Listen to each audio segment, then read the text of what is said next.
แรงงานลาวนั่งรถจากกรุงเทพจะไปลงมุกดาหารแต่สุดท้ายพอถึงมุกดาหารแล้วยังไม่ถึงบกส.เจ้าหน้าที่ขึ้นไปตรวจสอบพบว่าไม่มีลมหายใจแล้วสวัสดีครับพี่ๆทุกคนครับคลิปนี้บยศจะมาพูดถึงเรื่องราวของสาวลาวเนาะแล้วก็ขอมาส่งกำลังใจและก็ฝากพี่น้องนะครับที่เป็นคนลาวฝากกดไลค์กดแชร์ออกไปนะครับเพื่อจะได้ตามหาญาตินะว่าตอนนี้นะครับสาวลาวคนนี้ครับอายุ25 ปีนะครับได้เสียชีวิตแล้วซึ่งสิ่งที่น่าเศร้านะครับสิ่งที่น่าเศร้าสมเจ้าเนาะบยศเองก็เป็นคนลาวเนาะได้เห็นสาวลาวเนี่ยจากไปเนาะแล้วก็มีลูกน้อยเนาะเพิ่นกับพร้อมลูกน้อยนำลูกน้อยวัย5 ขวบเนาะก็เท่าน้องอ้ายซึ่งว่าบยศได้เห็นในนามคนเป็นพ่อเนาะถึงแม้ว่าจะบ่แม่นลูกบยศนะจะบ่ได้เกิดกับครอบครัวบยศแต่ว่าในฐานะคนมนุษย์ด้วยกันหรือว่าคนลาวด้วยกันมันมีความที่แบบว่าเห็นแล้วสะเทือนใจเนาะบยศเองเนี่ยสะเทือนใจหลายๆเลยสุบเจ้าเนาะขอเว้าลาวเนาะครับมันซึ่งว่าได้เดินทางเนาะจากกรุงเทพไปมุกดาหารเพื่อที่ข้ามไปสวรรณเขตเนาะซึ่งว่าสาวคนนี้เนาะน้องคนนี้เป็นคนแข่งสวรรณเขตเนาะแต่บ่ฮู้ว่าบ้านใดผู้ใดฮู้ก็บอกบยศในเนาะนี่สมเจ้าครับแบบนี้แหละ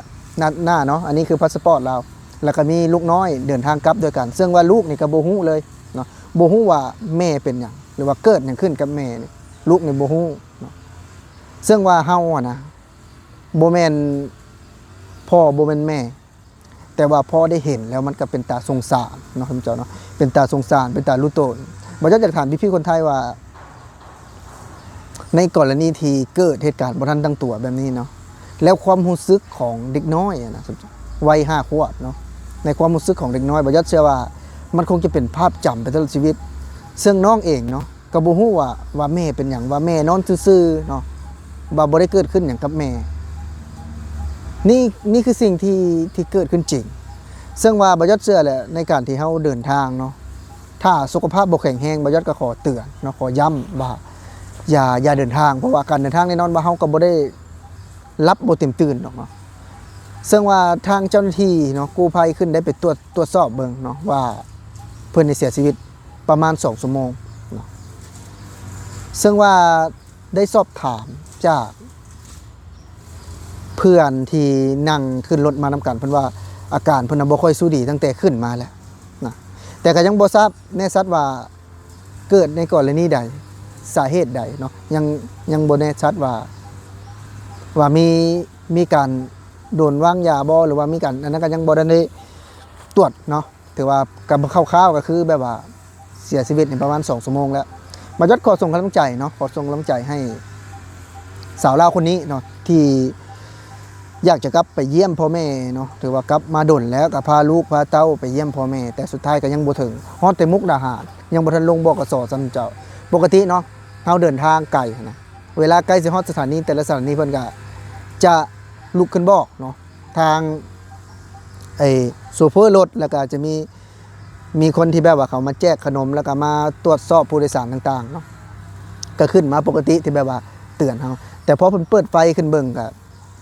เห็นนอนแน่นิ่งอยู่ก็ได้ห้องกู้ภัยมันตรวจมันก็ถือว่า2 ชั่วโมงแล้วเนาะถือว่า2 ชั่วโมงแล้วที่มีเหตุการณ์ที่บ่คาดคิดเกิดขึ้นเนาะจังหวะแน่นอนแหละ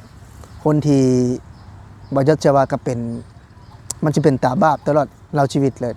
คือลูกเราเนาะที่แบบว่าเดินทางไปด้วยกันแล้วก็มันเป็นความน่าสงสารนะน้องเองก็5 ขวบแน่นอนก็บ่ฮู้ดอกเนาะว่าแม่เป็นหยังเนาะว่าแม่นอนซื่อๆไปสินะบ่ยัดได้เบิ่งแล้วก็เป็นสิ่งที่เฮาเห็นแล้วกับเฮาก็เศร้าใจนำเนาะบ่ยัดเองก็เศร้าใจในฐานะที่เป็นคนลาวคือกันซึ่งว่าในการที่เฮาเดินทางมาทำงานประเทศไทยแล้วก็ทำมาหากินในประเทศไทยนี่มันก็มีความลำบากอยู่แล้วเนาะเฮาก็ทำงานก็ถือว่าเมื่อยนะเพราะวันนึงเขาทำงานพอจะได้เงินแล้วก็คิดฮอดบ้านเนาะคิดฮอดพ่อคิดฮอดแม่ก็อยากกลับไปสปป.ลาวเนาะเยี่ยมยามถามข่าวพ่อแม่แต่สุดท้ายพอกลับไปเนาะยังบ่ทันถึงตัวเองจบชีวิตก่อนแบบนี้มันเป็นเหตุการณ์ที่เลวร้ายโดยเฉพาะน้องนะวัยเพียง5 ขวบที่แบบว่า ต้องมาเจอเนาะต้องมาเจอเหตุการณ์แบบนี้ ซึ่งว่าจากที่บ่าวยอดเบิ่งเนาะบ่าวยอดเองนะครับก็บ่ได้แม่นคนที่มีความรู้นะบ่ได้แม่นคนที่ฉลาดขนาดนั้นหรอกแต่ว่าบ่าวยอดอยากให้ทุกคนเข้าใจว่าเหตุการณ์เหล่านี้เนาะทุกคนก็บ่อยากให้มันเกิดขึ้นหรอกแต่ว่าอยากให้ทุกคนกดไลค์กดแชร์ออกไปเพื่ออยากให้ญาติพี่น้องเราได้มีโอกาสได้เห็นเนาะว่าตอนนี้อ่ะคือแบบว่าญาติเขานี่คือเสียชีวิตแล้วเนาะอยากให้แบบว่าเข้ามานำเนาะล้างหรือว่าตัวติดต่อกับทางเจ้าหน้าที่เนาะเพื่อจะนำกลับสปปลาวซึ่งว่าบ่าวยอดเอง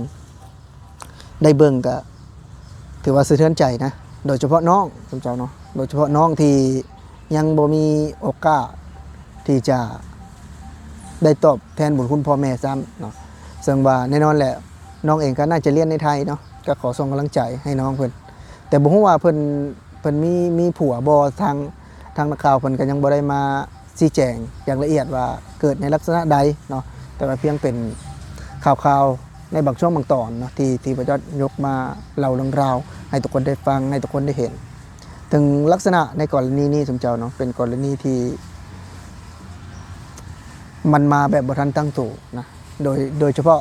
พ่อแม่บ่ยอดเชื่อเลยว่าพ่อแม่อยู่สปปลาวก็เสียใจหลายๆเนาะที่มันเกิดขึ้นกับครอบครัวภายครอบครัวหนึ่งนะซึ่งแต่ขนาดเฮาที่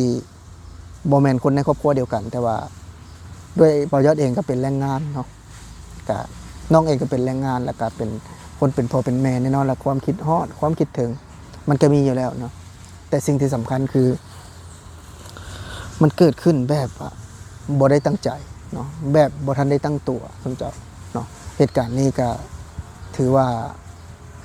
น่าเศร้าเนาะน่าเศร้าน่าเศร้าใจอีหลีอ้าวทุกคนคิดเห็นอย่างไรก็คอมเมนต์เข้ามาครับสวัสดีครับ